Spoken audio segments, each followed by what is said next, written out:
sono Peppa Pig. E questo è il mio fratellino George. Lei è Mamma Pig. E lui è Papà Pig.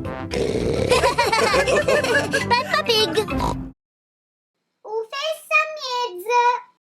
Bambini Pig, perché non giochiamo fessa mezzo? Sì, allora, uno si mette da questa parte, l'altro dall'altra parte. E in mezzo ci vuole fesso, cioè quello che si deve mettere a giro. In questo caso faccio io il fesso solo per farvi vedere come si gioca. Mamma Pig, ho fessa mezzo. Perché me la gira, George? Perché me la gira? Che debiva. Mannaggia, che ciuccia. Mannaggia, non l'ho presa.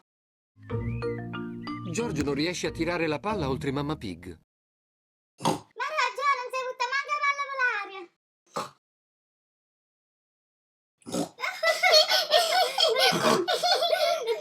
Che scemo. Posso fare anch'io, che ti credi? Peppa vuole copiare George, ma è troppo grande ed è rimasta incastrata. Che cretina! Ho preso io la palla. Adesso tocca a te stare in mezzo. George, mettimela a giro.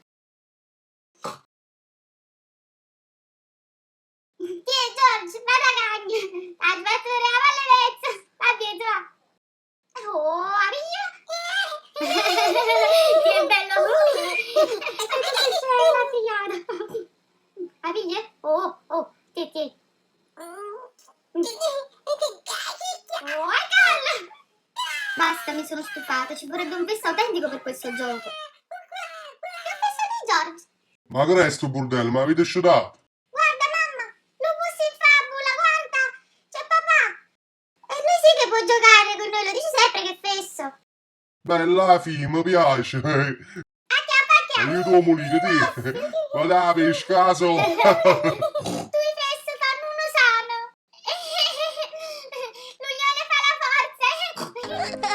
Peppa adora giocare a palla. George adora giocare a palla. Tutti adorano giocare a palla. E che palla!